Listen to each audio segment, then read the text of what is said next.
네, 7월 8일 목요일 NH 모닝 브리핑 시작하도록 하겠습니다. 전일 미국 주식 시장은 S&P 500 0.34%, 다우지수 0.3% 상승을 했고요. 나스닥도 강보합 마감을 해서 또다시 미국 주식 시장 사상 최고치를 경신을 했습니다. 미국 10년물 국채 금리가 1.32%까지 또다시 하락을 한 가운데 국제 유가도 소폭 하락 마감을 했습니다. 전일에는 6월 FOMC 의사록이 공개가 됐는데요. 연준 위원들이 자산 매입 축소, 즉 테이퍼링에 대해서 신중한 모습을 보이고 있는 것으로 알려지면서 시장의 기대치에 크게 벗어나지 않는 그런 모습들입니다. 섹터별로는 산업재, 소재 섹터가 1% 상승을 했고요. 반면에 에너지 섹터가 1.7% 하락을 해서 가장 큰 폭으로 하락을 했습니다. 현재 주식 시장은 이 금리가 하향 안정화되고 있는 가운데 경기에 대한 낙관적인 모습과 조금은 의구심이 공존하고 있는 일종의 골디락스 같은 환경이 펼쳐지면서 계속해서 상승을 하고 있는 모습이 나타나고 있습니다. 한편 5월 채용 공고가 사상 최고치인 920만 9천 건으로 집계가 됐는데요. 이 향후에 테이퍼링의 어떤 속도가 빨라지거나 이런 모습이 나타나기 위해서는 고용 시장의 어떤 앞으로 추가 개선되는 모습 이런 것들이 확인이 돼야 될 걸로 보고 있습니다. 네, 오늘은 전략 그리고 산업기업 분석 해외 주식까지 총 9개 자료가 준비되어 있습니다. 먼저 애널리스트 외부 일정 관계로 삼성전자 발표를 하겠습니다. 예, 삼성전자 말씀드리겠습니다. 어저께 잠정 실적이 발표돼서 리뷰 자료를 작성을 했고요. 일단 투자 의견 바이랑 목표 주가 95,000원 유지합니다. 영업이익이 12조 5천억 원이 나와서 저희 추정치 11조 4천억이랑 컨센서스 10조 9천억 둘 다 크게 이제 상회를 했습니다. 여러 가지 이유가 있는데요. 제일 부문별로 좀 주도했던 부분은 반도체입니다. 그 반도체 부분이 영업이익이 한 7조 1천억 원 정도 나온 걸로 추정을 하고 있고, 전분기 대비해서는 109% 정도 증가한 수치입니다. 실적이 상당히 잘 나왔고요. 왜 이렇게 잘 나왔냐, 이렇게 어저께 좀 많이 물어보셨는데, 결론적으로 삼성전자의 그 반도체 부분에 그 전략이 2분기에 상당히 잘 맞아떨어졌다 이렇게 보고 있습니다. 2분기부터 서버 시장이 되게 좋았는데 삼성전자가 이 서버 시장에 좀 주력을 해서 디램 중에서도 서버 디램 비중을 많이 늘렸고, 이게 좀 잘 팔리면서 그 디램 출하량이 그 경쟁사 대비해서 상당히 좋았습니다. 한 12% 정도 올라간 것 같고, 가격은 다 비슷합니다. 디램 가격 한 16% 정도 올라가고 낸드 가격은 5% 정도 올라갔다라고 추정을 하고 있습니다. 전략이 잘 통했다 이렇게 생각을 하고 있습니다. 그리고 또 한 가지 요인은 디스플레이 부분에서 고객사의 그 가동률 관련해서 가동률이 적었다라고 하면 그 보상금이 들어오는 게 있거든요.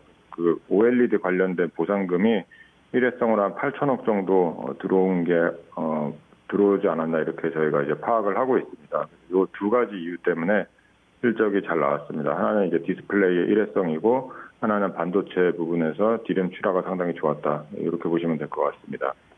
3분기까지도 실적은 괜찮을 것 같고요. 영업이익 14조 1천억 원 저희가 추정을 하고 있고, 2분기랑 마찬가지로 반도체가 실적을 많이 주도할 것 같습니다. 8조 6천억 반도체 부분에서 나올 것 같고, 많이 말씀드렸지만 디램 가격이 3분기까지는 올라가기 때문입니다. 디램 가격 7% 올라가고 낸드 가격 6% 올라가서 3분기까지는 좋지 않을까 그렇게 생각을 하고 있습니다.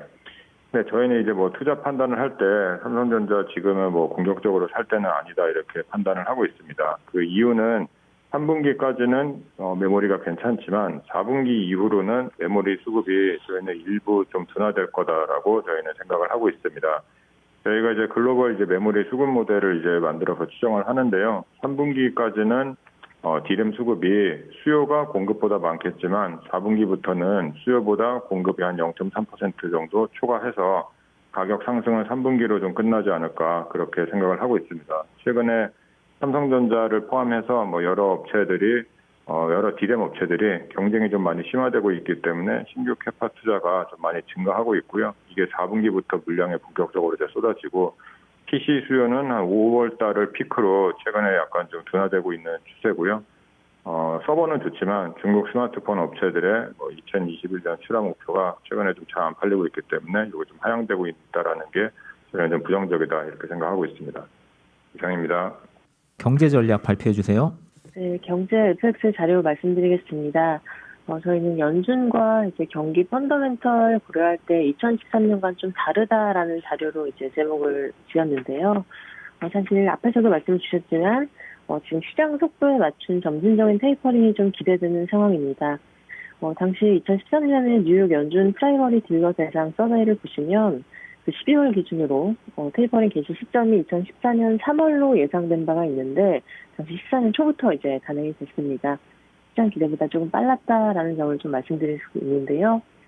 지금은 사실 4월 서베이에 따르면 내년도 1분기가 이제 컨센서스이고요. 사실 연말에는 이제 인플레이션 압력이 어쨌든 그 정점을 지났기 때문에 조금씩 완화될 걸로 기대가 되는 만큼 사실 테이퍼링 쪽에서는 점진적일 가능성이 좀 더 높아지고 있다라고 말씀드릴 수 있겠습니다. 오히려 당시의 물가 추세, 그러니까 12개월 평균 CPI 상승률을 보시면 13년은 조금씩 내려오던 시기이고 지금 오히려 올라가고 있기 때문에 물가 추세조차도 이제 점진적인 테이퍼링을 좀 더 이제 지지할 수 있다라는 말씀을 좀 드리고 싶고요. 사실 경기 측면에서 이제 글로벌 상황이 2013년과는 좀 많이 달라 보이는데요. 특히 유럽과 중국으로 이제 나눠 말씀드리겠습니다.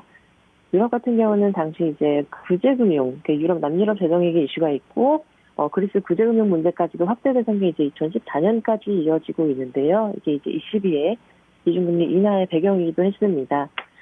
지금은 2021년 놓고 보시면, 어쨌든 7월 말 8월 초부터 경제회복기금 집행 예정되어 있고, 9월 말 독일 총선에서 확장대전까지 이제 증세까지도 기대가 되는 상황이라서 유럽도 다르다라는 말씀드리고 싶고요. 중국 같은 경우는 보시면 2014년 초부터 중국 신탁 상품 디폴트 가능성, 즉 그림자 금융에 대한 부담이 계속 내부적으로 있어 왔습니다. 13년 2분기에 이제 중국은 통화정책 보고에서 레버리지 비율 급등이 되는 리스크다라고 언급할 만큼 이제 되는 부채 통제의 필요성이 확대가 됐는데 지금은 크레딧 임펄스나 M2 증가율 같이 주요 지표들을 보시면 이제 부채 부담을 좀 크게 덜어낸 상황으로 보실 수가 있습니다. 최근에 위탁이나 신탁 대출 같은 거 보시면 지금 아예 이제 신규 증감이 이제 마이너스 쪽으로 와 있는 상황입니다. 그래서 결국은 가장 달라진 게 2013년은 미국과 신흥국의 경기 선행지수가 아예 반대 방향으로 신흥국은 하락했었다면 지금은 같이 올라오는 상황이다. 그래서 여전히 글로벌리 경기 동반 회복에 따른 신흥국들의 시혜가 아직은 유효한 국면이다라고 보고 있고요. 단기적으로 달러가 지금 견조한 흐름을 보이고 있지만 7월, 8월부터 유럽의 모멘텀과 맞물려서 달러 지수의 약보합이 충분히 가능해 보인다라고 자료에서 말씀을 드렸습니다. 이상입니다. 네, 최근에 이 달러 지수 약보합을 말씀을 해주셨는데 원달러 환율 같은 경우에는 사실은 좀 그냥 약한 상황인데 이런 것들은 어떤 원인이 있고 앞으로 원달러 환율은 어떻게 보고 계신지 말씀 부탁드립니다. 예, 맞습니다. 자료에서는 사실 달러, 유로 이렇게 중심으로 말씀을 드렸는데요. 최근에 결국 우리나라 원화가 사실 어제도 그렇지만 다른 나라, 다른 EM 통화보다 약세폭이 확대된 건 결국 대내 코로나 확진자 수에 있습니다. 경험적으로 지난 1일차 유행, 2차 유행 이렇게 보시게 되면 원화가 유독 급등을 하면서 이제 코로나 확진자 수를 그대로 반영한 모습이고요. 사실 어제 같은 경우도 대외적으로는 FMC 이사로 대내적으로는 이제 1,000명이 넘는 코로나 확진자 수가 처음으로 이제 나온 날이기 때문에 그게 이제 대내외적으로 반영이 됐다라고 보고 있고요. 단기적으로는 이제 어쩔 수 없이 1,130원대 레벨을 이제 유지할 것 같습니다. 사실 달러 지수도 지금은 견조한 상황이고 위안화랑 동조화됐지만 위안화도 뚜렷한 강세를 보이지 않고 있어서 당분간 현 레벨을 유지한다라고 볼 수 있는데요. 아마 그 전고점 자체는 예전처럼 이제 코로나가 어쨌든 더 확산되는 상황이라기보다는 백신 쪽에 이슈가 있기 때문에 1,140원대를 고점으로 점진적으로 3분기에 조금씩 원달러 환율 레벨을 낮추는 모습을 예상을 하고 있습니다. 다음으로 주간 단위로 일본 주식시장 이슈를 다루는 지금 일본은 자료 준비되어 있습니다. 박주선 의원 발표해 주세요. 네, 지금 일본은 말씀드리겠습니다. 이번 주 주제는 GPIF의 운용 보고서인데요. 그 GPIF는 우리나라 국민연금과 비교해 볼 수 있는 기관으로서 일본을 대표하는 연기금 중에 하나다라고 할 수 있겠습니다. 일본 회계 기준에 맞춰서 작년 4월부터 올해 3월까지 지난 1년간의 운용 현황을 담은 보고서를 발표했습니다. 지난 1년간 GPIF의 운용 성과는 25%로 GPF 운영 역사상 최고 수준의 수익률을 기록했습니다. 연간 수익률 살충 기간이 좀 달라서 비교는 마찬가지 않을 수 있지만 누적 수익률에서 앞서고 있는 우리나라 국민연금과 비교하더라도 우수한 성과다라고 볼 수 있겠습니다. 운용에 관한 주요 이슈로는 ESG 관련된 이슈들이 있는데요. GPIF는 ESG 관련 투자 원칙을 해를 거듭할수록 강조하고 있습니다. 우선 의결권 행사와 관련해서 GPIF는 직접 의결권을 행사하지 않지만 위탁 운용사들의 행사를 좀 독려하고 있고요. 일본 국내 주식 위탁 운용사 36개, 그리고 해외 주식 위탁 운용사 19개, 총 55개 위탁 운용사가 지난 1년간 24만 건의 의결권을 행사했습니다. 이외에는 이제 환경 관련 이슈에 대한 관심도 계속적으로 보여주고 있는데 GPIF는 2019년에 TCFD 기후변화에 관련된 재무정보 공개 태스크포스에 대한 지지 의사를 밝힌 바 있습니다. 이후로 현재까지도 위탁 운용사들은 기업들에게 기후변화에 관한 위험이나 기회를 분석하고 이를 통한 경영계획 수립 등을 적극적으로 요구하는 상황까지 이르렀습니다. 최근 일본은 스튜어드십 코드를 개정하는 과정에서 환경에 대한 기준을 강화한 바가 있는데요. 이 역시도 GPIF의 영향과 무관하지 않은 결정이다라고 보고 있습니다. 국내 시사점과 관련해서는 우리나라 같은 경우에는 지난 5월 24일에 금융위원회가 TCFD를 지지한다고 밝힌 바 있습니다. 이후에 국민연금도 TCFD 지지가 필요하다는 목소리가 커지고 있는 가운데 향후 국민연금 역시도 환경과 관련된 요소를 강조할 것으로 예상을 하고 있습니다. 결과적으로 일본의 상황에 좀 빗대어 본다면 국내 위탁 운용사들도 친환경 평가 기준을 확립하고 관련된 투자를 확대해 나갈 것으로 예상하고 있습니다. 이상입니다. 네, 이어서 산업기업 분석 자료로 넘어가겠습니다. 오늘 미드스몰캡 인덱스 자료가 준비되어 있습니다. 백준기 위원 발표해 주세요. 이번에 이제 건강기능식품이 사실 작년도에 코로나 수혜를 좀 많이 받고요. 그 안에서 이제 이너뷰티 이거는 이제 내면의 아름다움이라는 뜻인데 실제로는 이제 먹는 화장품으로 이제 많이 얘기가 되고 있는 최근의 건기식의 트렌드로 봐주시면 될 것 같아요. 건기식이 작년 4조 정도 시장이었는데 이 안에서 대략 한 5, 6천억 정도를 차지를 해서 아직은 한 15% 정도 비중밖에 안 되지만 성장률 자체가 지금 25%에서 30% 정도 나오는 시장이기 때문에 좀 관심 있게 보자라는 포인트에서 일단 자료를 썼고요. 이 이너뷰티 쪽에서는 여러 기업들이 많이 하고 있어요. 자료를 보실 수 있으면 5페이지의 표 1번을 보시면 아모레퍼시픽이나 CJ제일제당, LG생활건강 대표적인 이제 화장품 기업들, 그다음에 식품 기업들이 이제 하고 있고요. 시작을 한 지도 꽤 오래 전입니다. 근데 이제 시장이 최근에 크게 이제 성장을 했고 그 역할을 한 거는 뉴트리, 에버콜라겐으로 유명한 이제 뉴트리가 있고요. 시장 점유율이 대략 한 35%에서 40% 정도 되고 있고요. 그다음에 뉴트리원이라고 하는 그 전지현 씨가 광고하는 비비랩으로 굉장히 유명한 이제 콜라겐 제품이고요. 이 두 회사가 성장을 크게 하면서 이 시장을 지금 이끌어가고 있다라고 좀 말씀을 드리겠습니다. 그래서 이제 저희 그 팀에서는 이 시장 내에서 어떤 기업에 좀 주목을 해야 될까 이제 아무래도 기업을 찾으실 것 같아서 이제 기업 쪽으로 말씀을 드리면요. 자료를 보실 수 있으면 이제 10페이지에 뉴트리부터 좀 말씀을 드리겠습니다. 뉴트리는 에버콜라겐 매출이 작년 기준으로 97%인 대부분 이제 이 제품을 팔고 있다 이렇게 보시면 되는데 사실 이제 이거는 약간 장단점이 있죠. 왜냐하면은 원히트가 있으면 굉장히 좀 오랜 라이프 사이클을 가져갈 수 있는 장점이 있지만 결국에는 성장률이 둔화된다는 단점이 있는데 제가 말씀드리면 이제 정관장의 홍삼, 그다음에 애터미의 해모임, 중군당 건강의 락토핏에 이어서 네 번째로 이제 메가이트 제품입니다. 그래서 상당히 좀 오랜 기간 동안 이 제품의 이제 라이프 사이클이 이루어질 것 같고요. 근데 이제 신제품이 최근에 나왔어요. 신제품이 이제 마스터바이옴이라고 하는 이제 여성 전용의 기능성 유산균이 나왔는데 이 제품이 1분기 때 판매가 상당히 잘 됐고 그러면서 단일 제품 의존도가 97%에서 83%까지 떨어집니다. 그래서 이제 신제품이 나오고 있다라는 점이고요. 그리고 이제 온라인 매출도 여기는 이제 28% 정도 달하기 때문에 영업이익률이 괜찮습니다.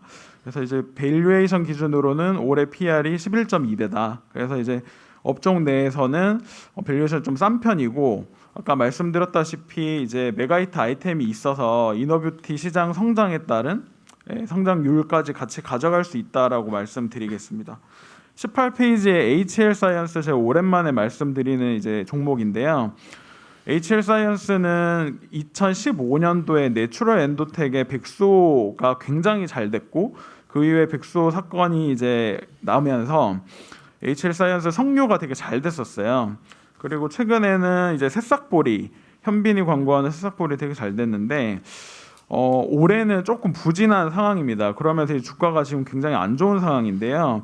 제가 좀 추가 포인트들이 있어서 좀 말씀을 드리면 최근에 이 회사가 가지고 있는 그 관절 쪽 R&D 원료가 지금 이제 천연물 의약품으로 이제 특허를 받으면서 요게 지금 의약품 쪽으로 또 개발이 되고 있습니다. 그래서 이거는 R&D 성과가 나온다라는 그런 부분이고 올해 이제 개별 인정형 원료도 이제 추가가 되고요. 캐파가 이제 증설이 됩니다. 근데 이제 주목할 점은 하반기 때 이 회사 개별 인정형 원료 중에서 그 여성향 석류 그러니까 좀 갱년기라고 이제 표현하면 이제 잘 안 팔리니까 이제 좀 기능성 석류 제품에 대한 신제품이 나오고요. 그래서 올해 이 회사가 이제 하반기 때 신제품이 나오면 지금 뭐 밸류에이션이나 현금이나 이런 부분은 상당히 좀 탄탄한 기업이기 때문에 지금 주가에서는 조금 한번 봐볼 만한 회사라고 생각하고 있습니다. 마지막으로 페이지 보실 수 있으시면 24페이지에 있는 흥국 F&B인데요. 여기는 좀 재밌는 포인트가 있어요. 그러니까 원래 B2B만 하던 업체입니다. 그 스타벅스나 이디야 쪽으로 커피를 팔고 있고 그다음에 스타벅스 가시면 주스 같은 거 많은데 주스 아마 들어서 뒤에 보시면 대부분 풀무원 녹즙 아니면 흥국 F&B 두 개밖에 없어요. 그래서 이 주스 쪽을 납품을 하고 있는데 B2B죠. 근데 최근에 테일러 팜스라고 하는 회사 지분을 인수를 하면서 B2C로 확장을 합니다. 그러니까 테일러 팜스는 뭐냐면은 올리브영에 아마 가시면 보셨을 텐데 그 이제 푸른으로 서양 자두를 이제 이걸로 만든 이제 주스인데 이 주스가 중고등학생들한테 상당히 잘 팔려요. 왜냐하면 앉아서 맨날 공부하니까 소화가 잘 안 되는데 이걸 한 병 먹으면 거의 뭐 변비가 해결되는 상당히 좀 기능이 있는 그런 제품입니다. 그래서 이 회사를 인수를 하면서 오프라인 쪽 채널들을 많이 확보를 할 수 있게 되었어요. 그래서 B2B만 하던 업체였는데 이제는 이제 B2C 쪽으로 그리고 이제 기능성 식품 쪽으로 확대를 하고 있다는 점에서 좀 관심 있게 보실만 하겠다. 그리고 최근같이 또 이제 뭐 또 쿠팡이나 이런 쪽 매출이 상당히 좀 좋은 상황이기 때문에 또 시장에서는 쿠팡 관련주로도 좀 관심 있게 보시는 것 같습니다. 이상으로 발표 마치겠습니다. 다음은 현대제철입니다. 변종만 위원 접속되셨나요? 네, 현대제철 2분기 프리뷰 리포트입니다. 저희 목표 주가 76,000원, 투자 의견 바이 유지하고요. 2분기 실적으로 연결 영업이익 5,200억 예상을 하고 있습니다. 작년 영업이익이 2분기 때 140억밖에 안 됐으니까 상당히 실적이 호전되고 회복된다라고 보시면 될 것 같고요. 지금 컨센서스 대비로도 약 15% 정도 상회할 것 같습니다. 2분기 실적이 이렇게 양호한 이유는 역시 이제 가격 인상의 효과가 큽니다. 원재료 가격도 올랐지만 판재료 기준 한 9만 원 정도, 그다음에 봉현감 기준으로는 톤당 11만 원 정도 가격이 올라서 이익이 상당히 많이 늘어나고 있는 상황이고요. 지금 3분기에도 저희가 한 4,480억 정도를 예상하는데 철강업체들에 대한 우려 그러니까 2분기 실적 피크아웃에 대한 좀 우려는 이 정도 실적 규모라고 하면 좀 완화될 거다 생각을 하고 있습니다. 물론 2분기보다 실적이 더 높아지기는 쉽진 않지만 여전히 좋은 실적이 이어지고 있다는 점에 주목해야 될 것 같고요. 지금 그리고 저희가 이제 계속 말씀드리는 게 철강 가격 반등 시점에서 주가도 반등할 것 같다라는 말씀드리고 있고 최근에 주가 조정은 지금 중국에서 원자재 시장 개입을 했고 5월 초에 이후에 중국의 철강 가격이 빠졌고 그런 우려로 이제 국내 철강업체 주가도 동반 하락을 했었습니다. 최근에 철광석 가격은 톤당 220달러로 여전히 높은 수준에서 유지가 되고 있고요. 9월달, 10월달이 철강업계에서는 또 계절적인 성수기입니다. 그리고 글로벌 경기가 여전히 낙관론이 우세합니다. 이런 상황에서 중국 철강 가격이 최근에는 더 이상 빠지지 않고 바닥에서 하루 단위로 보면 1% 내외 좀 반등이 나오고 있어서 이런 부분들도 살펴보면 하방 리스크보다는 반등 기회를 누릴 수 있는 시기다 이렇게 판단을 하고 있고요. 가격 인상도 계속 이루어질 겁니다. 지금 전반적인 ASP 상승은 좀 둔화되겠지만 조선용 후판이라든가 자동차 강판 가격은 하반기에도 추가 인상 가능성이 있기 때문에 이런 모멘텀도 살아있다라고 보고 있습니다. 이번에 실적 프리뷰를 하면서 저희가 실적 조정을 좀 크게 했습니다. 올해와 내년 영업이익을 42%, 25% 상향을 했는데 그럼에도 불구하고 목표 주가를 유지하는 거는 철강원 경기 사이클에 대한 어떤 추가로 더 좋아질 건가에 대한 어떤 우려 이런 것들이 저는 왜 그게 크진 않다라고 보고 있는데 어쨌든 경기 회복세에 있어서 사이클상으로 보면 중국의 시장 개입이라든가 어떤 중국과 유럽, 미국의 좀 차이점 이런 것들을 감안해서 일단은 과거에 상승 사이클에서 받았던 PBR 0.6배인 76,000원을 유지하도록 하겠고요. 여전히 현주가 대비 상승 여력은 좋기 때문에 투자 의견 바이를 유지하겠습니다. 네, 이상입니다. 네, 이어서 항공운송산업 그리고 제주항공 정현승 위원 발표해 주세요. 네, 일단 먼저 6월 항공운송 수송 실적부터 말씀드리겠습니다. 6월 국제선은 기저 효과 덕분에 이제 36% 정도 증가했고요. 국내선은 2019년 수준까지 거의 완전한 회복세를 보이고 있고, 화물은 전 노선에서 수요 강세로 이제 화물 쪽에서는 역대급 실적들이 계속적으로 나타나고 있습니다. 물동량도 30% 정도 증가한 상황입니다. 일단 특이 사항을 보시면 일단 국제선 전반적 수요는 부진한 상황인데요. 중장거리 노선, 미국과 유럽 노선의 수요 증가가 그나마 조금 더 속도가 빠르게 나타나고 있습니다. 아무래도 백신 보급 속도가 빠른 지역들 중심이고요. 결론적으로 이거는 이제 대한항공과 아시아나항공의 국제선 여객 속도가 오히려 LCC 저비용 항공사보다 더 빠를 거다라는 점에서 좀 특이 사항이라고 보고 있습니다. 화물은 3분기에도 강세를 보일 것으로 전망하고 있습니다. 투자 전략은 이제 시장 점유율 확대, 이익 레버리지가 계속 높아지고 또 화물 실적 호조로 좀 버틸 수 있는 대한항공을 중심으로 선별적 대응하는 것을 권고드리고 있고요. 델타 변이는 단기 불확실성 요인이지만 일단 현재까지는 이게 사망률이 그렇게 크게 높지 않기 때문에 이제 중장기 수요 회복에 대한 추세 변화는 변화 없다라고 생각하고 있고, 코로나 이후에서도 수요 회복은 오히려 중장거리 노선이 먼저 회복될 것으로 보고 있어서 대형 항공사의 실적 개선이 먼저 나타날 것으로 보고 있습니다. 제주항공 말씀드리겠습니다. 제주항공 어제 장 종료 후에 이제 자본 잠식을 해결하기 위해서 액면가 감액 무상 감자를 발표했습니다. 액면가를 이제 조정하는 거고요. 자본금 감소분만큼 감자 차익이 발생하기 때문에 자본 총계는 변동이 없고 주식수도 변함이 없습니다. 그래서 자본 액면가 감액 무상 감자를 통해서 자본 잠식을 일단 일정 부분 해결했다라고 보고 있고요. 이제 그 최종적으로 규모가 확정되지는 않았지만 수시 공시를 통해서 이제 실권 주주 배정 후 실권주 일반 공모 방식으로 약 2천억 정도의 유상증자 추진 계획을 일단 발표했습니다. 이거는 이제 무상감자에서 이제 주주총회에서 무상감자 승인 이후에 이제 세부 일정을 확정할 계획이고요. 사실 지금 목표 주가 산정하는 과정에서 유상증자가 반드시 필요할 거다라고 이미 가정해 놓고 이제 추정한 상황이었기 때문에 실적 추정 그러니까 목표 주가는 크게 변동이 없습니다. 일단 21년은 예상보다 수요 회복 속도가 좀 더 더디고 매출이 좀 더 회복 속도가 더딜 거로 보고 있어서 영업 적자 규모는 좀 더 커질 거라고 보고 있지만 이제 수요 회복이 완전히 나타나는 23년에는 실적 조정폭은 제한적이라고 보고 있습니다. 결론적으로 일단 이번 무상 감자와 유상증자 계획을 통해서 단기 우려는 일정 부분 해소될 거로 보고 있고요. 오늘 주가에는 그렇게 크게 부정적으로 나타나지는 않을 거라고 생각하고 있습니다. 다만 이미 지금 주가가 23년 기준으로 13.5배 정도까지 올라와 있고 일단 코로나가 재확산으로 인해서 다시 유동성 유출이 심해질 수 있는 거 아니냐라는 우려가 남아 있기 때문에 좀 의미 있는 적자폭 축소가 확인되어야 투자 의견 상향이 가능할 거로 보고 있습니다. 이상입니다. 네, 다음은 SKC 목표 주가 상향 리포트입니다. 황윤식 위원 발표해 주세요. 네, SKC 말씀드리겠습니다. 올해하고 내년 연평균 영업이익 추정치를 좀 상향을 했고요. 그에 기반해서 목표 주가를 18만 원에서 21만 원으로 상향을 했습니다. 동박 사업의 앞으로 성장성이 좀 강화될 예정이고요. 특히 해외 공장 추가 건설이 하반기 중에 확정이 될 걸로 예상이 됩니다.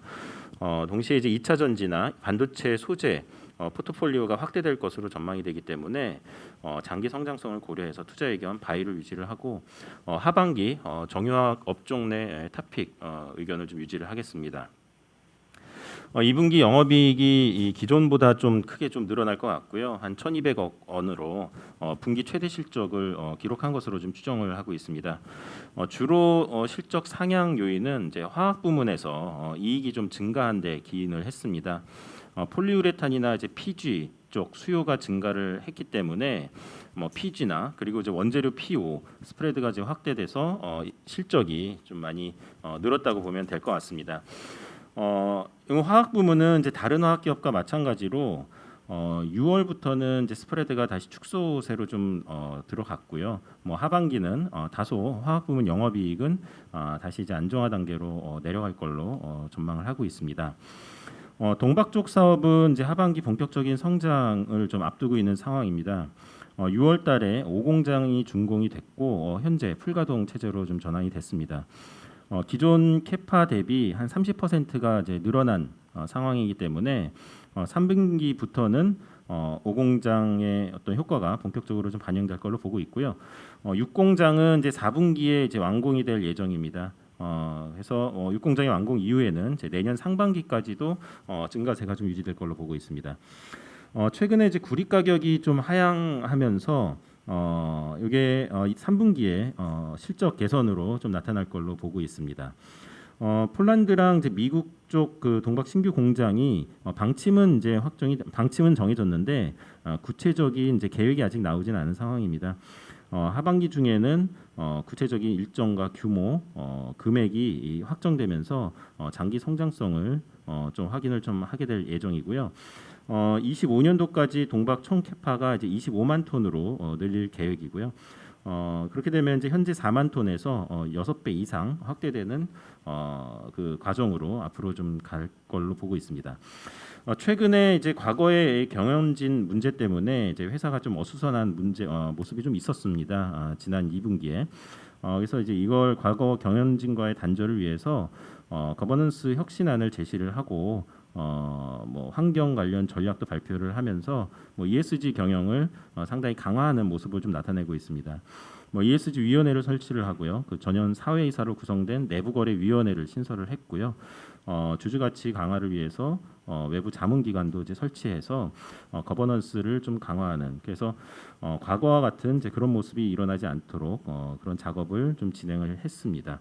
그래서 국내 기업 최초로 아리백 가입하면서 저탄소 성장 추구를 좀 하고 있기 때문에 전체적인 이제 사업 구조가 지속 가능한 사업 구조로 좀 전환을 하고 있는 상황이라고 보면 될 것 같습니다. 이상입니다. 네, 질문 좀 드리겠습니다. 지금 구리 가격이 아마 이익률에 많은 영향을 주는 것 같은데, 그 구리 가격이 그 이익에 영향을 주는 그 기간하고 비중을 생각을 한다면 어느 정도 되는지 설명 좀 부탁드리겠습니다. 그 다른 이제 화학 그 일반 커머더티 제품 같은 경우는 이제 원유나 이제 나프타 원재료가 전체 이제 매출액의 한 80%, 70-80% 차지를 하는 상당히 좀 그 비중이 좀 높은 반면에 동박 사업 같은 경우는 이제 그렇게 높지는 않습니다. 동해 비중이 원가 비중이 한 20-30% 정도로 좀 추정이 되고요. 그래서 가격 변동을 할 때 아주 이제 크게 그렇게 영향을 미치지는 않는다고 보면 될 것 같고, 다만 이제 구리 가격이 이제 올라가면은 이제 뒤늦게 가격 그 정가를 하면서 초기에는 이제 원재료 그 부담을 좀 안게 되는데, 그게 대략 한 3달에서 한 6달 정도 보시면 될 것 같습니다. 그러니까 컨트랙트 베이스가 상당히 있기 때문에 그게 이제 한 3달에서 6달 정도 가격 변화가 가능하고요. 그 스팟 물량 기준으로 보면은 이제 한두 달 정도. 그래서 그게 사실은 이제 믹싱이 돼 있지만 여기는 이제 컨트랙트 베이스가 좀 많다 보고 있고요. 그래서 지난 이제 5월 달, 6월 달부터 가격이 이제 피크를 찍고 좀 내려가기 때문에 3분기 중순부터는 이제 가격 하락 효과가 좀 나타날 걸로 보고 있습니다. 네, 마지막으로 해외 주식 이슈 보고서입니다. 고용 시장 변화에서 얻는 투자 아이디어. 해외 주식 이슈 자료 말씀드리겠습니다. 이번 자료는 이제 고용 시장 변화에서 좀 투자 아이디어를 찾아봤고요. 저희 하우스 매크로뷰에서 좀 아이디어를 얻어서 자료화를 했습니다. 먼저 이제 고용 시장 회복과 이제 수급 불균형에서 찾는 기회, 그리고 뭐 중장기적으로 노동 시장의 구조적 변화에서 그런 거에 대해서 말씀을 드리고, 여기서 이제 인재 매칭 플랫폼 기업들의 뭐 차별화된 전략과 이런 걸 좀 말씀을 드리도록 하겠습니다. 4페이지를 좀 봐주시면 될 것 같은데요. 이제 9월에 이제 실업급여 종료를 앞두고 뭐 7월달, 8월달 고용 지표가 서프라이즈의 개연성이 높다고 보고 있습니다. 이게 뭐 실업급여가 아니라 일을 해서 돈을 버는 경제로 다시 돌아온다라는 얘기고요. 이런 구직 수요가 빠르게 올라가고 있습니다. 3페이지 구인율을 보여주는 미국의 졸트 지수는 사상 최고치를 좀 기록을 하고 있고요. 5페이지를 봐주시면 코로나 이후에 노동시장 효율성도 굉장히 악화가 되고 있습니다. 실업률과 구인율의 관계를 보여주는 이런 노동시장의 효율성을 의미하는 베버리 곡선도 우측으로 좀 이동을 하고 있고요. 전반적으로 고용회복 속도도 좀 차별화를 보여주고 있는데, 쉽게 말해서 기득권, 백인, 고학력자는 실업률이 좀 빨리 하락하는 반면에 유색인종이나 히스패닉, 젊은 층은 좀 실업률 하락 속도가 좀 느린 상황입니다. 이렇게 좀 효율성 악화, 불균형적인 고용 회복 자체가 이런 인재 매칭 서비스 수요 증가의 배경으로 작용할 거라고 판단을 하고 있습니다.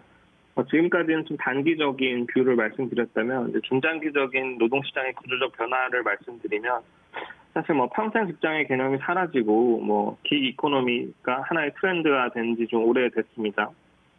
영국의 유명 경제 잡지인 이코노미스트는 10년 뒤에 인구의 절반이 프리랜서로 살아가게 될 거다라고 전망한 바가 있는데, 사실 이런 이 시장 자체가 굉장히 이제 빠르게 성장을 하고 있고, 연평균 17% 성장을 하고 있고, 미국 경제활동 인구의 35%만 5,600만 명이 프리랜서라고 합니다. 특히 이제 17에서 34세 사이에 기근로자가 전체 38%를 차지하는 통계가 있는데, 그러니까 밀레니얼 세대가 좀 주도를 하고 있다라고 보시면 될 것 같고요.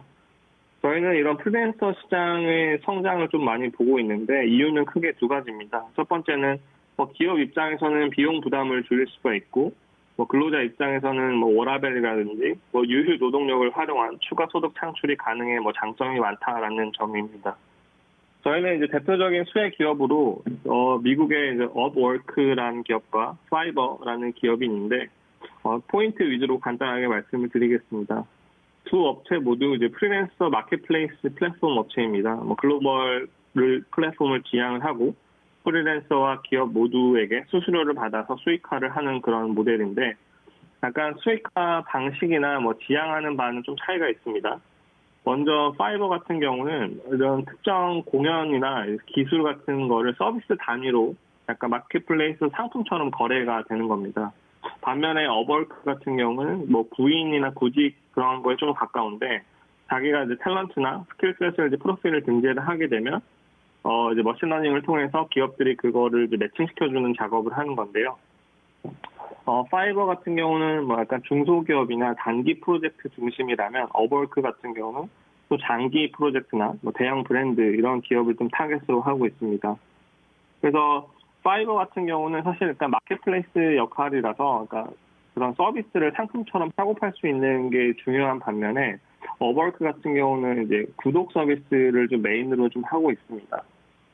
비즈니스 모델은 심플합니다. 그러니까 업워크 같은 경우는 이제 프로필을 올리거나 프로젝트를 이제 할 때 돈을 지불하게 되는 거고요. 계약이 성사되면 계약 금액에 비례해서 수수료를 수취를 하는데, 플랫폼에서 평균적으로 한 13% 정도 수수료를 가져갑니다. 파이버 같은 경우는 온 디맨드 형식으로 뭐 이렇게 채용이나 입찰, 계약 협상이 필요가 없고 바로 검색, 클릭 주문만 해서 이제 서비스를 바로 진행하는 그런 온 디맨드 형식이라고 보시면 될 것 같고, 지금은 서비스 카테고리가 500개가 넘는데 향후에 뭐 아마존처럼 많은 카테고리를 목표로 하고 있다라고 보시면 될 것 같습니다. 투자 의견 결론을 말씀드리면 저희는 이런 고용시장의 변화, 단기, 중장기 변화를 감안해서 어버크랑 피어파이버, 집 리크루터, 리크루트홀딩스 이런 기업들을 소개를 하고 그중에서 어버크, 파이버, 리크루트홀딩스를 좀 좋게 본다라고 말씀을 드리겠고요. 주가 측면에서 어버크 같은 경우는 저희가 6월에 월보 포트폴리오 편입을 하고 한 달 만에 30-40%가 올라서 좀 부담이 있을 수도 있는데 저희는 정고점을 충분히 뚫을 수 있을 거다라고 보고 있고요. 파이버도 저점들이 반등을 많이 했지만 올해 2분기부터 바텀업 관점에서 영업이익 레버리지가 본격화되고 잉여 현금 흐름도 크게 개선이 되기 때문에 추가적인 상승이 가능할 거다라고 좀 보고 있습니다.